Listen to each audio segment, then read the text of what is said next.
Hello students, welcome back. हम लोग discuss कर रहे थे सर्चिंग का हम एक मेथड कर चुके हैं, लीनियर सर्च। आज हम डिस्कस करने वाले हैं बाइनरी सर्च। तो बाइनरी सर्च का मतलब है, as I have already written, bi का मतलब होता है टू। तो बाइनरी सर्च में हम कुछ ना कुछ ऐसा करने वाले हैं जिसमें टू का कोई ना कोई कंट्रीब्यूशन रहने वाला है। अब बाइनरी सर्च होती क्या है, इसको लोग कॉम्प्लेक्स क्यों बोलते हैं, why this is called complicated but good algorithm, good searching algorithm. तो इसमें क्या कुछ होता है मैं आपको बताता हूं। तो बाइनरी सर्च में बेसिकली डिवाइड एंड कॉन्कर, फूट डालो राज करो,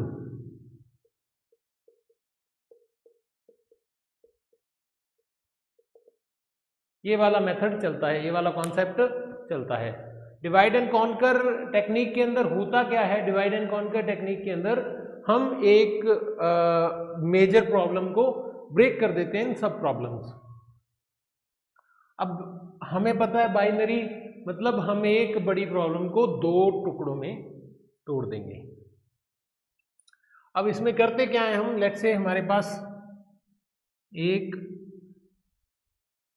एरे है 0 1 2 3 4 5 6 7, लेट्स से 8 एलिमेंट्स का एक एरे है। उसके अंदर कोई वैल्यूज है, मान लीजिए 3 9 12 15 16 19 39 72। मान लो ये वैल्यूज है मेरे पास। मैं इसको क्या करने वाला हूँ, इसके अंदर कोई वैल्यू को सर्च करने वाला हूँ। पहले हम क्या करते थे, जीरोथ लोकेशन से सर्च करना शुरू करते थे, चेक करते थे whether S equals to A I or not. If it's equals then we will return its position, कि इस नंबर पे हमें मिल गया, इस पोजीशन पे हमें मिल गया। अदरवाइज हम क्या करेंगे, we will move to the next element. तो फिर हम क्या करेंगे, A1 पे, A2 पे, 3 पे, 4 पे, 5 पे। ए अगर हमारे एरे का नाम है। तो इसके अंदर हम क्या करने वाले हैं, इसमें हम एक नई टेक्निक इस्तेमाल करने वाले हैं, that is known as binary search. Binary search में क्या होता है, बाइनरी सर्च में हम क्या करते हैं, इसको ब्रेक कर देते हैं इन टू इक्वल पार्ट्स, दो पार्ट्स में डिवाइड कर देते हैं, इसीलिए इसको बाई बोला जाता है। इसके दो हिस्से होते हैं एंड देन क्या करते हैं हम, रिकर्सिवली उस पर इसके दो हिस्सों में से रिकर्सिवली फिर से बाइनरी सर्च लगा देते हैं। यहाँ पे हमारे पास क्या एरे बन गया हमारा, 3 9 12 15 एंड यहाँ पे हमारे पास क्या एरे बन गया, 16 19 39 72। तो ये दो सब लिस्ट बन गई, सब एरेज बन गए। अब इस सब एरे को क्या करेंगे, दोबारा से we will break into two parts. और हम करेंगे क्या, हम मिड पे चेक करते जाएंगे। मिड पे चेक करेंगे ब्रेक करने से पहले कि अगर हमारे पास मिड पे वो वैल्यू है जो मैं सर्च करना चाहता हूँ तो मेरे को मिल जाएगी, अदरवाइज मैं ब्रेक कर दूंगा। अगर मिड पे वैल्यू है तो ठीक है, अदरवाइज मैं ब्रेक कर दूंगा। मिड पे वो वैल्यू है तो ठीक है मिल जाएगी, अदरवाइज मैं ब्रेक कर दूंगा। तो इसमें क्या है, इसमें लगने वाला टाइम कम हो जाता है। क्योंकि कारण क्या है, अब मैंने क्या किया, इसका एक डिटेल्ड वर्जन बताता हूँ थोड़ा सा। हमने चेक किया कि क्या वो, मान लीजिए मैं सर्च कर रहा था 9। अब इसके अंदर एक लॉजिक और भी, आप मेरा एरे देखो, मैंने इसको बढ़ते क्रम में लिखा हुआ है, सॉर्टेड ऑर्डर में लिखा हुआ है। तो it's the first condition, if you want to apply binary search then we should like we must sort our array, the array must be sorted. हमारे पास बाइनरी सर्च की टेक्निक अप्लाई करने से पहले हमारा एरे सॉर्टेड होना necessity है, it must be sorted. तो इसीलिए मैंने इसको बढ़ते क्रम में लिखा हुआ है। अब करना क्या होता है, मैं सीधा चेक करूंगा, इसका मिड निकालूंगा, 0 + 7/2। 7/2 क्या हो जाएगा, 3.5। 3.5 का मतलब, 3.5 का मतलब क्या आएगा, तो हम ये डिपेंड करता है, ये मैथमेटिकल चीज़ है, इसमें हम क्या लगाते हैं, इसकी फ्लोर लगाते हैं या बाय डिफ़ॉल्ट सीलिंग आती है इसकी। तो वो मैथमेटिकल फॉर्म के हिसाब से हम लोग इसको अप्लाई कर सकते हैं। हम इसका फिक्स कर देंगे कि ये 3.5 के लिए 3 को कंसीडर करेगा या 4 को करेगा। तो वो मैथमेटिकल चीज़ है, that is the arithmetic thing. तो उसमें हम जो भी तरीका लगाएंगे, मान लीजिए मेरे पास 3 आ गया मिड, तो I have checked that free mid है मेरा, ए ऑफ मिड इज 3। अब 3 पोजीशन है ए ऑफ 3, ए ऑफ मिड की वैल्यू क्या है 15, 3 पोजीशन पर क्या पड़ा है 15। तो मैंने चेक किया क्या 15 9 के बराबर है, 9 मेरा सर्च एलिमेंट है, क्या जो मैं सर्च कर रहा हूं वो यही है मिड पे। हमने देखा कि ये नहीं है। अगर ये नहीं है तो क्या केसेस हो सकते हैं, केसेस ये हो सकते हैं कि या तो वो इससे बड़ा जो हिस्सा है उसमें हो, या जो इससे छोटा हिस्सा है उसमें हो। हमने मिड पे चेक कर लिया। अब जो सर्च वैल्यू है वो या तो इसके लेफ्ट साइड में हो सकती है या इसके राइट साइड में हो सकती है। अब मैंने क्या कर दिया, अब मैंने इसको ब्रेक कर दिया इन 2 पार्ट्स, ब्रेक कर दिया, 2 हिस्सों में बांट दिया। अब मैं कौन से हिस्से पे काम करूंगा ये डिपेंड करता है मेरी सर्च वैल्यू पे। अगर तो मेरी सर्च वैल्यू, जो मेरी सर्च वैल्यू है वो छोटी है मिड से, क्योंकि ये सॉर्टेड है तो हम ये कर सकते हैं। If my search value is less then, if S is less then mid, A of mid, अगर एस क्या हो छोटा हो ए ऑफ मिड से, तो मैं क्या करूंगा, यहाँ पे हमारा फर्स्ट है, यहाँ पे हमारी लास्ट वैल्यू है और यहाँ पे मेरा मिड आया था। अगर मेरा मिड छोटा है, अगर मेरा एस छोटा है ए ऑफ मिड से, मिड पे जो वैल्यू है उससे मेरी सर्च वैल्यू छोटी है, तो मैं क्या करूंगा, मैं लास्ट को यहाँ पे ले आऊंगा। मेरा लास्ट हो जाएगा मिड -1, अगर मेरी सर्च वैल्यू छोटी है, मतलब वो इसी हिस्से में होगी। अगर मेरी सर्च वैल्यू लेट से बड़ी है, अगर सर्च वैल्यू बड़ी है तो मैं क्या करूंगा, फर्स्ट को यहाँ पे ले जाऊंगा, क्योंकि मेरे को कंफर्म पता है कि अगर इससे बड़ी है तो वो मिड से पहले वाली तो इससे छोटी वैल्यू में हो नहीं सकती। तो क्या हो जाएगा मेरा first, if S is greater than A of mid, तो my first is equal to mid +1। तो ये 2 कॉन्सेप्ट इस पे लगने वाले हैं और हमें सर्च होगा कहाँ पे, if A of mid equals to S. Searching value मेरी क्या है, एस है। अगर वो मेरी मिड पे मिल जाती है तो मैं क्या लिख दूंगा कि value found at this location. अगर वो नहीं मिलती है तो मैं चेक करूंगा कि जो मेरा मिड है मेरी सर्च वैल्यू उससे बड़ी है या छोटी है। अगर बड़ी है तो राइट सब ट्री में, राइट सब एरे में होगी मेरी सर्च वैल्यू, अगर छोटी है तो लेफ्ट सब एरे में होगी मेरी वैल्यू। अब क्या है, इसका एक एग्जांपल बता देता हूँ आपको। एग्जांपल के हिसाब से आपको शायद समझ आ जाए अच्छे से। मेरे पास क्या है, कुछ बच्चे आए हुए हैं और मैं हॉस्टल का वार्डन हूँ मान लीजिए, और मैं हॉस्टल में बच्चों को रूम्स अलॉट कर रहा हूँ, बच्चों को रूम्स अलॉट कर रहा हूँ। और मैं अभी नए बच्चे आए हैं, मैं बच्चों के नाम नहीं जानता हूँ, तो मैंने क्या किया, उनको बोल दिया कि बेटा आप रोल नंबर वाइज ही रूम्स में बैठना, जिसका फर्स्ट रोल नंबर है वो फर्स्ट रूम में, या मतलब स्टार्टिंग वाले कॉर्नर वाले रूम में। उसके बाद में जो भी अगला रोल नंबर आ गया, लेट से मेरे पास 5 रोल नंबर आ गया, तो अगर फर्स्ट टू फिफ्थ के अंदर कोई नहीं आया तो फिफ्थ को मैंने सेकेंड रूम दे दिया, और उसके बाद में लेट से 7 रोल नंबर आ गया तो मैंने 7 को थर्ड रूम दे दिया। तो बढ़ते क्रम में मैं रूम देते जा रहा हूँ। तो इस तरह से रूम्स उनको अलॉट कर दिए। लेट से मैंने अलॉट नहीं किए, उन्होंने अपनी मर्जी से, उनको मैंने बोल दिया कि बेटा आप roll number wise settle down हो जाना। अब मेरे पास रोल नंबर 9 के गार्जियन आ गए और उन्होंने मेरे को कहा कि आप जी मेरे को मेरे बच्चे से मिला दीजिए। अब मेरे को पता नहीं है कि वो बच्चा किस रूम में है, in which room he has settled down, क्योंकि ना तो वो सारे रोल नंबर वाले बच्चे सारे आए हुए हैं, ना ही उन पे मैंने अभी तक सेटिंग की हुई है। वो अपने हिसाब से बैठे हैं, लेकिन हाँ ये कंफर्म है कि जिन भी रूम्स में वो बैठे हैं वो बढ़ते क्रम में बैठे हैं। अब मेरे को इतना जरूर पता है कि वो कितने से कितने नंबर रूम में बैठे हैं। मेरे को ये पता है कि 56 नंबर रूम से लेके 75 नंबर रूम के बीच में ही वो बच्चे कहीं ना कहीं सेटल डाउन हुए हैं। और ये भी पता है कि अगर 56 में रोल नंबर 1 है तो रोल नंबर 1 से बड़े ही इससे आगे होंगे, और अगर मान लीजिए 75 पे कोई रोल नंबर है तो सारे उससे छोटे उसके पीछे होंगे। मतलब वो बढ़ते या घटते क्रम में ही रहे हैं, सेटल हुए हैं। अब मैंने रोल नंबर 9 को ढूंढना है, तो उसके लिए मेरे को क्या करना पड़ेगा, क्या प्रायोरिटी है, मेरे को पता है रोल नंबर 9 कहीं मिड से में होगा, फर्स्ट पे नहीं हो सकता, लास्ट पे नहीं हो सकता। तो मैंने क्या किया, सीधा मैंने 56 से 75 नंबर रूम के मिड वाले रूम पे मैं चला गया, उसको खोल के देखा, मैंने देखा बेटा इसमें कौन है बेटा, किस रोल नंबर वाला बच्चा है, तो वहाँ पे मेरे को बताया गया कि सर मेरा रोल नंबर 15 है।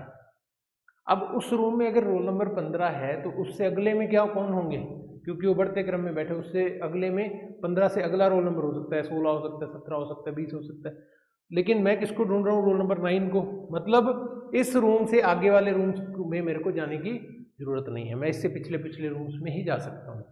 अब फिर मैंने क्या किया, अब इस रूम से लेके स्टार्टिंग वाले रूम का मिड निकाल लिया और उस रूम में गया, उस रूम में मैंने देखा कि रोल नंबर 7 बैठा है। अब मैं देखूंगा कि रोल नंबर 7 से छोटा तो है नहीं, 9 बड़ा है, तो वो इसके लेफ्ट साइड वाले में होगा नहीं, तो मैंने उनको डिस्कार्ड कर दिया। अब मैं 7 के राइट साइड और वो जो मैंने रूम पहले मिड देखा था उसका लेफ्ट साइड इसके अंदर हो सकता है, इसके अंदर फिर मैंने मिड वाला रूम खोला, उसमें रोल नंबर 9 था, मिल गया, तो मैंने बोल दिया गार्जियन को कि मेरे को ये बच्चा मिल गया। ये ऐसा नहीं है कि आप इसको अब और तरीके वो लगाने शुरू कर दो, इस तरह आप अनाउंस कर देते, आप एक बच्चे को बुला के बोल देते या what ever. I am just giving you an example of binary search कि कैसे ये काम करती है। तरीके तो बहुत सारे हैं, तरीके तो शायद ये भी है कि मैं आपको अलॉट ही अपनी मर्जी से करता रहूँ, मैं आपको जस्ट एक एग्जाम्पल दे रहा हूँ रियल टाइम का कि हमारे पास इस तरह का एरे है, उसमें हमने वैल्यू को सर्च करना है। एक तरीका क्या है कि सभी एलिमेंट्स को मैं सर्च करूँ, लेकिन इसमें क्या होता है लीनियर सर्च में, अगर मैं यहाँ से सर्च करना शुरू कर रहा हूँ और लास्ट वाली वैल्यू मैंने मतलब इस रूम में बैठा है वो बंदा जिसको मैंने ढूंढना है, तो मेरे को सभी रूम्स के गेट खोलने पड़ेंगे, तो मेरे को बहुत ज़्यादा टाइम लगेगा।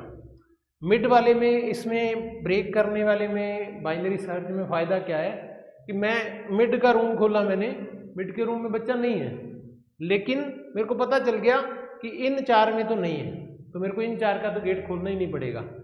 इन 4 में है, इन 4 में मैं फिर मिड निकालूंगा, फिर मैं 2 डिस्कार्ड कर दूंगा, तो इस तरह से मेरे को सर्चिंग आसान हो जाती है, सर्चिंग बिकम्स ईजी, तो फास्ट हो जाती है। तो ये एक नई टेक्निक है, डिवाइड एंड कॉन्कर मेथड पे काम करती है। अब इसका मैं आपको प्रोग्राम करवा देता हूँ, हाउ द प्रोग्राम वर्क्स, और इसके बाद में मैं आपको डिटेल में बता दूंगा। आप इसको एक बार अपना नोटबुक पे अच्छे से लिख लीजिए ताकि आपको बहुत ही अच्छे से समझ आ जाए।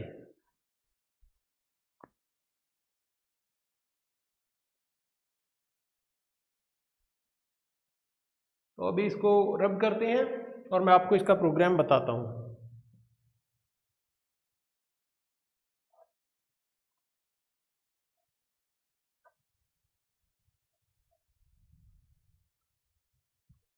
इसमें भी creation will be same, array को क्रिएट करने का कॉन्सेप्ट विल रिमेन सेम। तो इसमें थोड़ा सा आसान कर देते हैं, एरे का हम साइज इनपुट नहीं करवाते हैं, let's say hash include stdio.h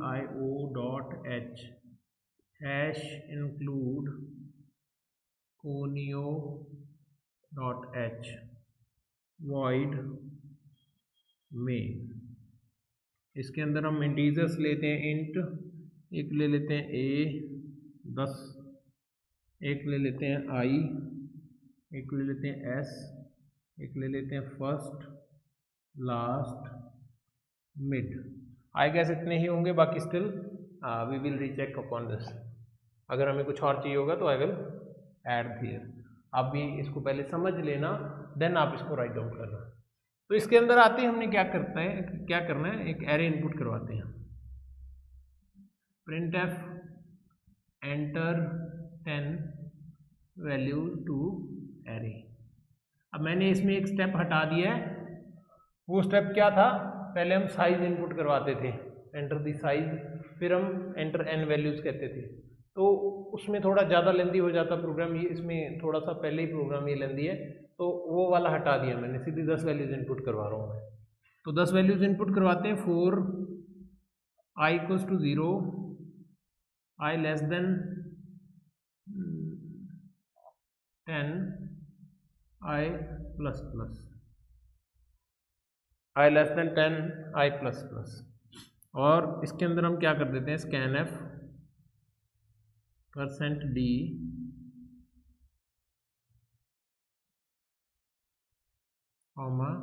and AI। इसके साथ क्या होगा, हमारी वैल्यूज इनपुट हो जाएंगी। अब मैं इसको डिस्प्ले भी करवा के देख लेता हूं ताकि मेरे को पता रहे कि कहाँ पे वैल्यू आई है। तो यहाँ पे लिख देता हूँ printf entered array is, यहाँ पे स्टार्टिंग में मैं /n लगा देता हूँ और एंडिंग में भी /n लगा देता हूँ, और यहाँ पे मैं एक फॉर लूप लगा के प्रिंट करा देता हूँ इसको। for I equals to 0, I less than 10, I plus plus, और यहाँ पे मैं क्या कर देता हूँ, प्रिंट कर देता हूँ मेरे को printf %d /t a of I। अब यहां तक मेरा एरे क्रिएट हो गया और डिस्प्ले हो गया। अब मैंने क्या करना है, अब मैंने यूजर से पूछना है कि आपने वैल्यू कौन सी सर्च करनी है। तो यहाँ पे सेकंड सेगमेंट शुरू हो जाता है इसका। आप कंटिन्यूटी में लिखना है इसको printf एंटर, यहाँ पे भी /n लगा देता हूँ ताकि नई लाइन में एंटर दी सर्च वैल्यू, यहाँ पे भी /n लगा देते ताकि नई लाइन में आए वैल्यू scanf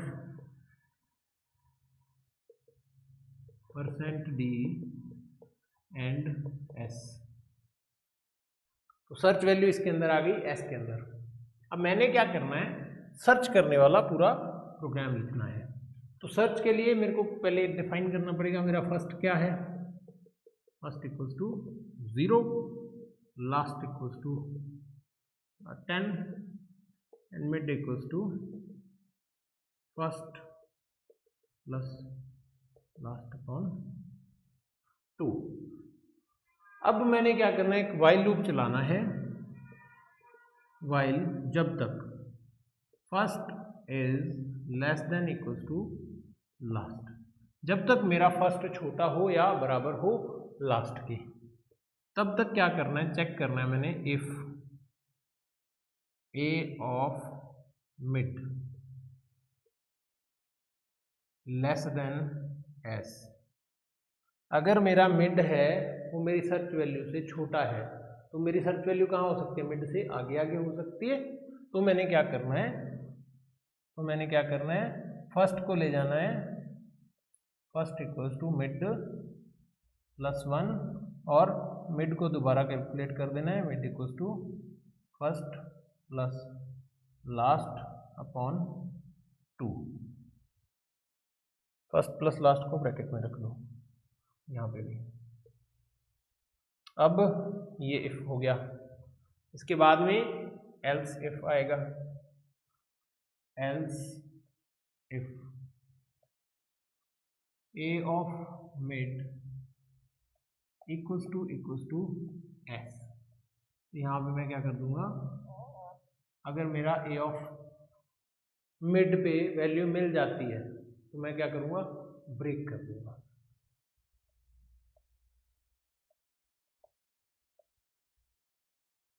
और एल्स, इसके बाद में क्या ऑप्शन बचता है, एल्स के अंदर मैं क्या करूँगा, एल्स के अंदर लास्ट इक्वल्स टू मिड -1, और मिड दोबारा से कैलकुलेट कर दूंगा, mid equals to first plus last upon 2।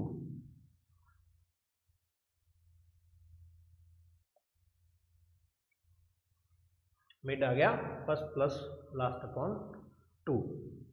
तो इतना चलने से क्या हो रहा है, मेरा चेक हो रहा है कि क्या वैल्यू मिली है या नहीं मिली है। अब ये सब कुछ हो गया, वाइल लूप मेरा बंद हो गया। अब मैं क्या करता हूँ, मैं चेक करता हूँ if my last is greater then first, क्योंकि मैंने क्या कंडीशन लगाई थी, जब तक फर्स्ट छोटा हो लास्ट से जब तक फर्स्ट छोटा हो लास्ट से।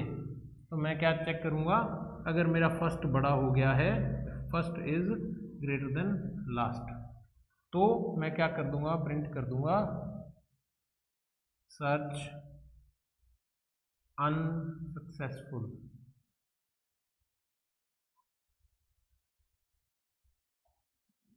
मेरी सर्च अनसक्सेसफुल हो गई है अगर मेरा फर्स्ट ग्रेटर देन लास्ट है। अगर ऐसा नहीं है एल्स, तो मैं क्या प्रिंट कर दूंगा कि value found at location %d, और यहाँ पे क्या लिख दूंगा i get ch and close. तो ये मेरा बाइनरी सर्च का प्रोग्राम है। ये वही चीज़ है जो मैंने आपको पहले बताई है ग्राफिकली, कि अगर मेरी वैल्यू मिड पे मिल गई तो क्या बोलूँगा, ब्रेक कर दूंगा कि हाँ मिल गया, अब इसके बाद में लूप नहीं चलेगा। अगर नहीं मिली तो दो ऑप्शन हो सकते हैं कि या तो वो मिड के इस साइड है या वो मिड के इस साइड है। अब यहाँ फर्स्ट है, ये मिड है, ये लास्ट है। अब फर्स्ट से मिड में अगर मेरी वैल्यू मिड से छोटी है तो वो फर्स्ट से मिड के बीच में हो सकती है। तो मैं क्या करूँगा, इस लास्ट को उठा के मिड पे ले आऊँगा, या मिड से भी एक पीछे ले आऊँगा, क्योंकि यहाँ पे वैल्यू हो सकती है। अगर इनकेस मेरी वैल्यू मिड से बड़ी है, मिड से बड़ी है तो क्या हो जाएगा, मैं फर्स्ट को मिड से आगे ले जाऊँगा और मिड से आगे और लास्ट के बीच में चेक कर लूँगा, और इसी को मैं रिपीट करता रहूँगा। That is known as binary search, divide and conquer. तो आप इसको नोट कर लो, इसका मैं आपको सॉफ्ट कॉपी भी दूंगा, तो आप उसमें से भी नोट कर सकते हो। आप अपनी बुक वाला मेथड भी ट्राई कर सकते हो। आई होप आपको ये समझ आया होगा। इसके बाद में आई गेस बहुत ही कोई चंक्स में पोर्शन बचा हो तो बचा होगा, बहुत ज़्यादा नहीं बचा है। तो ये chapter will be finished in the next session hopefully, and after that I will be moving forward to the third unit itself. Third unit पे मैं मूव हो जाऊंगा। थर्ड यूनिट में जो भी बचा हुआ है वो हम कंप्लीट कर देंगे बहुत ही जल्दी in coming sessions. So that's all from my side. Thank you everyone, keep learning, stay focused, thank you.